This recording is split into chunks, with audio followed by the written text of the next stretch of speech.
So I just wanted to do a voiceover on this video for you. This is the first time I was able to see you swim. You've got a couple of good things going on. Number one is that your body position is really pretty good in the water. Your hips are very close to the surface. They could get a little bit closer, I can see when watching the video, but in general, your hips are pretty high in the water, especially for someone self-taught.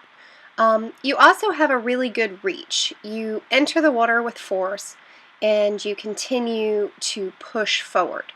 At the same time, that kind of hurts you because you tend to overreach and kind of push for some glide, and that's forcing you to cross over the center line and really roll over onto your side a little bit more than I would like to see, and that's not really efficient. Here, the other thing is you're dropping your arm early, which is hurting your breathing timing, and it's also not allowing you to get any catch. Something that I talk about a lot is early vertical forearm. This is where you're really getting some pull before you ever get to your shoulder. You don't really get a lot of that with this current style that you're using.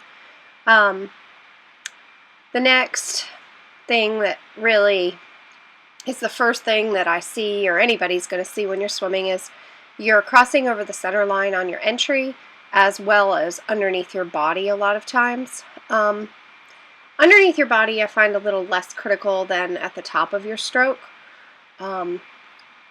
Here again you can see where you're pushing down.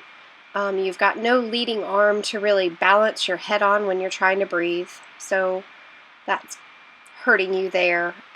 That's going to be something that will be hard to change, but will be very worthwhile once you fix it.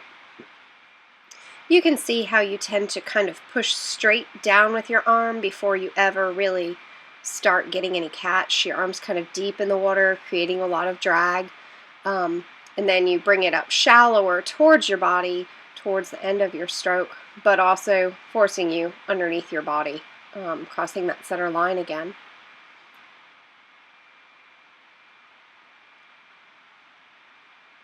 I tried to let the video play just a little bit so you can really see yourself swimming.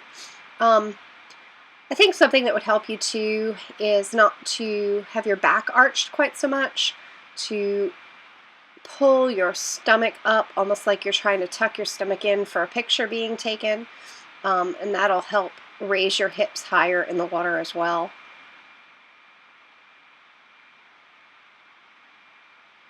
You have a very strong kick. But when you rotate a little bit too much onto your side, you are balancing your stroke with your kick, which isn't a good habit. We want the kick really for forward propulsion and not for balance.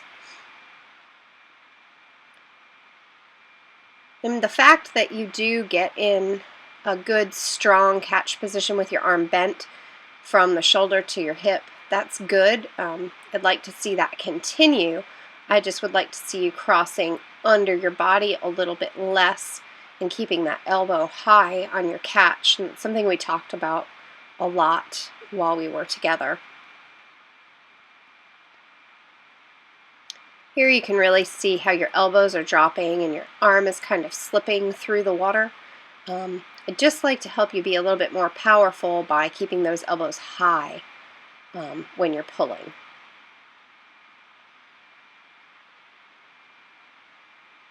One of the elements that I think is really important to swimming fast is keeping your body very rigid and in a straight line, and you do a pretty good job with that most of the time, but here in the next segment when I'm above you, you can see where that rotation is kind of hurting you a little bit because you're coming out of line.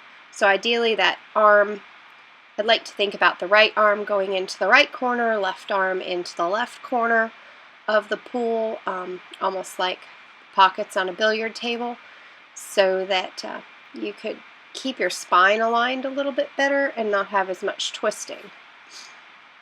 Got a nice high elbow on your recovery.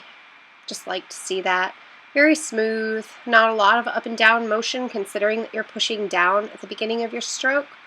So that's good. Like I said, you have a lot of good elements with your stroke. You just need to clean up the technique a little bit, and I think you're going to see some really good results.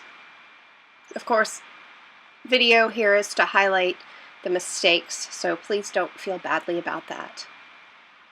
But I will look forward to seeing what you can do after a month of working on some of the drills I'm going to give you.